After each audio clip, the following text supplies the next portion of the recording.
ഈ സുരേഷ് ഗോപിയെക്കുറിച്ച് അദ്ദേഹം ചാതുർവർണ്ണ വ്യവസ്ഥയുടെ ആളാണെന്നും അദ്ദേഹം പറഞ്ഞ കാര്യത്തെ വളച്ചൊടിച്ചുകൊണ്ട് സത്യസന്ധമല്ലാത്ത കാര്യങ്ങളാക്കി തീർത്ത് ഇവിടുത്തെ മാധ്യമങ്ങളൊക്കെ ആഘോഷിച്ചു. അദ്ദേഹം എന്ത് പറയുന്നു എന്ന് നോക്കിയിരിക്കുകയാണ്.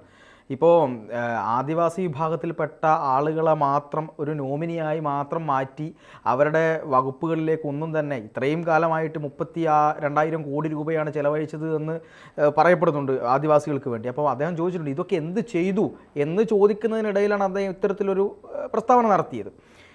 ഇങ്ങനെയൊക്കെ പറയുമ്പോഴും അദ്ദേഹം ആദിവാസി വിഭാഗങ്ങൾക്ക് വേണ്ടി ചെയ്ത പ്രവർത്തനങ്ങൾ അത് നമ്മൾ കാണാതിരുന്നുകൂടാ എന്നുള്ളതാണ്.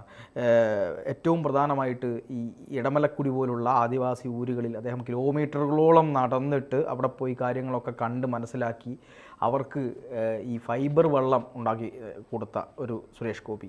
യാത്രാ സൗകര്യമില്ല, ഈ നദിയിൽ കൂടി പോകണമല്ലോ, അതുപോലെ തന്നെ അരിവാൾ രോഗം കണ്ടുപിടിക്കാൻ സ്കാനിങ് തയ്യാറാക്കി കൊടുത്ത സുരേഷ് ഗോപി, പിന്നെ ലക്ഷക്കണക്കിന് രൂപ മുടക്കി ടോയ്ലറ്റ് സംവിധാനം ഉണ്ടാക്കി കൊടുത്ത സുരേഷ് ഗോപി. ഇതിൻ്റെയൊക്കെ വിശദാംശങ്ങൾ ജനങ്ങൾ അറിയണം എന്നുള്ളതുണ്ട്.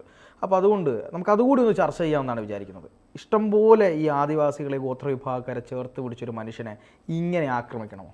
തീർച്ചയായിട്ടും വളരെ പ്രസക്തമായ ചോദ്യമാണ് ബാസൻ ചോദിച്ചത്. കാരണം നമുക്കറിയാവുന്നതുപോലെ എങ്ങനെ വാർത്തകൾ വളച്ചൊടിക്കാമെന്നും പറയുന്ന കാര്യങ്ങളിൽ നിന്ന് അടർത്തിയെടുത്തിട്ട് എത്രത്തോളം ചെയ്യാൻ കഴിയുമെന്ന് ഒരാളെ മോശക്കാരനാക്കാൻ കഴിയുമെന്നുള്ളതിൻ്റെ ഒരു പ്രധാന ഇരയായി മാറിയിരിക്കുകയാണ് കേരളത്തിൽ സുരേഷ് ഗോപി.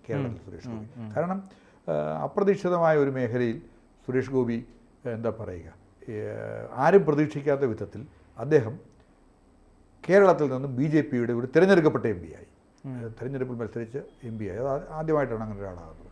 അതിനുവേണ്ടിയുള്ള ശ്രമം അദ്ദേഹം നേരത്തെ തന്നെ തുടങ്ങിയിരുന്നു. അദ്ദേഹം തെരഞ്ഞെടുപ്പിൽ മത്സരിക്കുക എന്ന ഒരു കാര്യം ചിന്തയിൽ വരുന്നതിന് മുമ്പ്, ഇനി അതുമല്ലെങ്കിൽ BJPയുടെ പ്രവർത്തനത്തെപ്പറ്റി ചിന്തിക്കുന്നതിന് മുമ്പ് തന്നെ അദ്ദേഹം നേരത്തെ BJPക്കാരന് ആയിരുന്നില്ലല്ലോ ചെറുപ്പകാലങ്ങളിൽ. അദ്ദേഹം മറ്റ് രാഷ്ട്രീയ പാർട്ടികൾ പ്രവർത്തിച്ചിരുന്നയാളാണ്. അദ്ദേഹം കോൺഗ്രസിനോട് ആഭിമുഖ്യം ഉണ്ടായിരുന്നു, അല്ലെങ്കിൽ കരുണാകരനും ഒക്കെ ആയിട്ട് ആഭിമുഖ്യം ഉണ്ടായിരുന്നു. അങ്ങനെ കുടുംബ ബന്ധങ്ങളുടെ ഒക്കെ അടിസ്ഥാനത്തിൽ അദ്ദേഹം ചായ പ്രകടിപ്പിച്ചിരുന്നയാളാണ്. അദ്ദേഹം BJPയിൽ എത്തിച്ചേർന്നു. ഒരു രാജ്യത്തെ അല്ലെങ്കിൽ BJP സ്വാധീനത്തിലൂടെ ചെയ്യാൻ കഴിയുന്ന കാര്യങ്ങളെപ്പറ്റി മനസ്സിലാക്കിക്കൊണ്ടാകാം അദ്ദേഹത്തിൻ്റെ രാഷ്ട്രീയ ചിന്താഗതി കൃത്യമായിട്ടും അതിനനുകൂലമായി രൂപപ്പെട്ടതുകൊണ്ടാവാം അദ്ദേഹം BJPക്കാരനായി മാറി. അതുകൊണ്ട് അദ്ദേഹം വിജയിക്കുകയും ചെയ്തു കേരളത്തിൽ. അത് രണ്ടും കൂടെ ചേർത്ത് വെച്ചുകൊണ്ട് ഇതിനെതിരായി കൃത്യമായ ഒരു ആക്രമണമാണ് ഈ അദ്ദേഹത്തിനെതിരായിട്ട് നടക്കുന്നതെന്നുള്ളത് മനസ്സിലാക്കാൻ വലിയ വിഷമമൊന്നുമില്ല. നമുക്കറിയാവുന്ന പോലെ അദ്ദേഹം വളരെ കൃത്യമായി ഒരു കാര്യം പറഞ്ഞു. എന്താണ് ഈ പട്ടികജാതി പട്ടികവർഗ വകുപ്പ് എന്ന് പറയുന്നത്?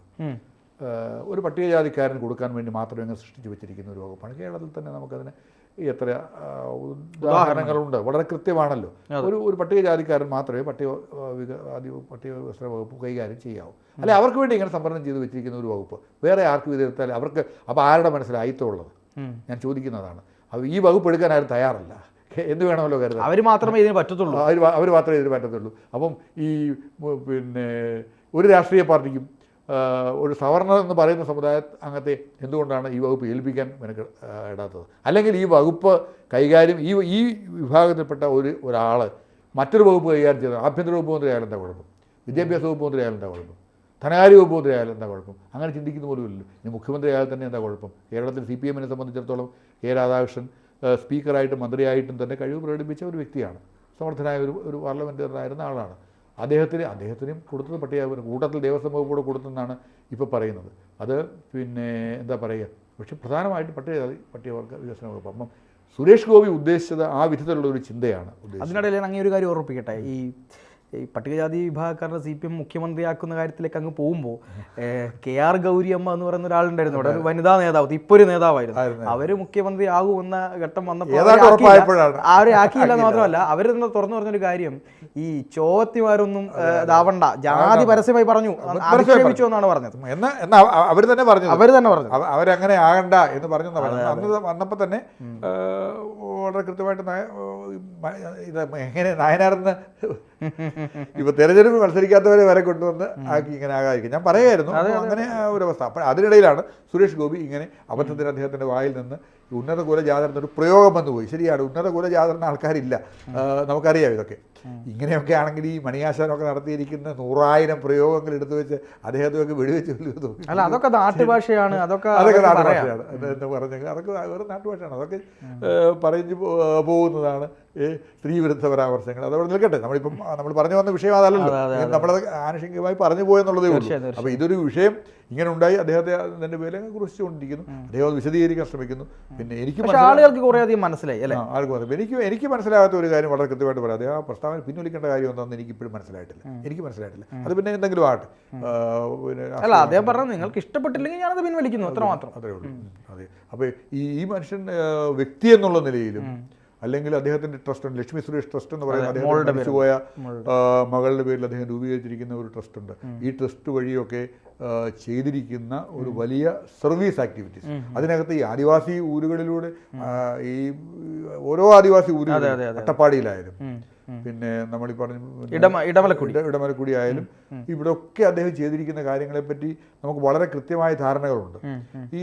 ഈ അരിവാൾ രോഗത്തെപ്പറ്റി കണ്ടെത്തുന്നതിന് മുമ്പാണ് അതിൻ്റെ സ്കാനർ, അതല്ലേ സർക്കാർ പദ്ധതി ആവിഷ്കരിച്ച് നടപ്പാക്കി വരാൻ സർക്കാർ പദ്ധതിയിട്ട് വരുന്നതിന് മുമ്പാണ് അദ്ദേഹം അവിടെ ഈ വയനാട്ടിൽ അരിവാൾ രോഗത്തിന് വേണ്ടി സ്കാനറുകൾ ചെയ്യാൻ വേണ്ടിയൊക്കെയുള്ള കാര്യങ്ങൾ അദ്ദേഹം ചെയ്തത്. അത് വളരെ പ്രധാനപ്പെട്ട ഒരു കാര്യമല്ലേ സർ? അതായത് ഈ സർക്കാർ ഹോസ്പിറ്റലുകളിൽ അരിവാൾ രോഗം കണ്ടെത്തുന്ന സ്കാനറുകൾ വരുന്നതിന് മുമ്പ് സ്വന്തം കയ്യിൽ നിന്ന് 10 ലക്ഷം രൂപയ്ക്കടുത്ത് മുടക്കിയിട്ടാണ് അദ്ദേഹം ഈ സ്കാനറുകൾ സ്ഥാപിച്ചത്. ഇവിടെ ആരെങ്കിലും ചെയ്തിട്ടുണ്ടോ? ഇല്ല, ആരും ചെയ്തിട്ടില്ല. അദ്ദേഹം ആ സമയത്ത് MP അല്ല, മന്ത്രിയുമല്ല. അതാണ് ഞാൻ പറഞ്ഞത്. ഞാൻ ആദ്യം പറഞ്ഞത് അദ്ദേഹം BJP-ലാകുന്നതിന് മുമ്പ് പോലെ അദ്ദേഹം ചെയ്യുന്നുണ്ട്, ഇത്തരം കാര്യങ്ങൾ ചെയ്യുന്നുണ്ട്. അപ്പം BJP-കാരനായതുകൊണ്ട് ഇപ്പോൾ ഇവരെ വിമർശിക്കുന്നു എന്ന് പറയുന്നവർ ആണല്ലോ. ഈ ആദിവാസി ഊരുകളിലൂടെ നമുക്കറിയാം ആദിവാസികളുടെ സ്ഥിതി എന്ന് പറയുന്നത് എത്ര കോടിക്കണക്കിന് രൂപ ഒഴുകുന്ന അല്ലെങ്കിൽ മറ്റുള്ള ഈ ആദിവാസികളുടെ പേരിൽ അടിച്ചു മാറ്റാൻ ലഭിക്കും. എനിക്ക് തോന്നുന്നത് ഒരു വകുപ്പിന് വേണ്ടി അനുവദിക്കുന്ന തുകയിൽ, അതാവണം അദ്ദേഹം ഉദ്ദേശിച്ചത്, ഒരു വകുപ്പിന് വേണ്ടി അനുവദിക്കുന്ന തുകയിൽ അല്ലെങ്കിൽ അതിന് വേണ്ടി വെക്കുന്ന പദ്ധതി വിഹിതത്തിൽ ഇത്രയേറെ ദുരുപയോഗപ്പെടുത്തുന്ന ഒരു ഫണ്ട് ഈ പിന്നോക്കക്ഷേമം അല്ലെങ്കിൽ ആദിവാസി ക്ഷേമം ഇവർക്ക് വേണ്ടി ഉണ്ടാക്കുന്ന പദ്ധതികളാണ്. നമുക്കറിയാവുന്ന ആ മേഖലകളിൽ സേവനം ചെയ്യുന്ന ആൾക്കാരുണ്ട്. ഇപ്പോൾ സുരേഷ് ഗോപിയെപ്പോലെ സേവനം ചെയ്യുന്ന, കയ്യിൽ നിന്ന് പണം മുടക്കി ചെയ്യുന്ന ഒരു വലിയ വിഭാഗം ആൾക്കാരുണ്ട്. ഇദ്ദേഹം കിലോമീറ്ററുകളോളം നടന്നു വേണം ഈ ആദിവാസി ഊരുകളിലൊക്കെ എത്താൻ. അങ്ങനെ കിലോമീറ്ററുകളോളം നടന്ന ഈ മനുഷ്യൻ പോയി ആദിവാസി ഊരുകളിലൊക്കെ വലിയ വലിയ വലിയ സർവീസ് ചെയ്തിട്ടുണ്ട്. അത് അദ്ദേഹത്തിൻ്റെ ഈ പദ്ധതികളുടെയും അദ്ദേഹത്തിൻ്റെ ജീവിത രീതിയുടെയും ഒരു പ്രധാനപ്പെട്ട കാര്യമായിരുന്നു. ഈ യാത്രകളും ആദിവാസി ഊരുകളിൽ ചെന്ന് അവരുടെ പ്രശ്നങ്ങൾ കണ്ടെത്താനും ഒക്കെ അവിടെ ചെന്ന് അവരെ അവിടെ സഹായിച്ച്, അല്ലെങ്കിൽ അവരുടേതായ ഒരു ആവാസ വ്യവസ്ഥയുണ്ട്. ഈ ആവാസ വ്യവസ്ഥയ്ക്ക് പുറത്തു കൊണ്ടുവന്ന് അവരെ പരിഷ്കൃതരാക്കാൻ എന്ന പേരിൽ നടത്തുന്ന ഒരു ഹീനമായ ശ്രമങ്ങളാണ്.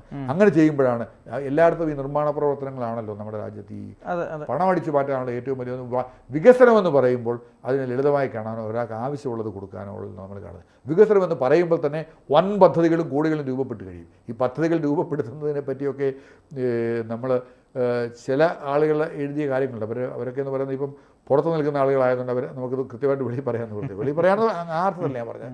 പറയുമ്പോൾ നമ്മൾ അത് വ്യാഖ്യാനിക്കപ്പെടുന്നതും തെറ്റിദ്ധരിക്കപ്പെട്ടേക്കും എന്നുള്ളതാണ്. ഈ പദ്ധതികൾ മുഴുവൻ രൂപപ്പെടുത്തുന്നത് വൻ പദ്ധതികളാണ്. ആദിവാസികളെ പോലെയുള്ളവർക്ക് ആവശ്യം അത്തരത്തിൽപ്പെട്ട വൻ പദ്ധതികളല്ല, വൻ നിർമ്മാണ പ്രവർത്തനങ്ങളല്ല.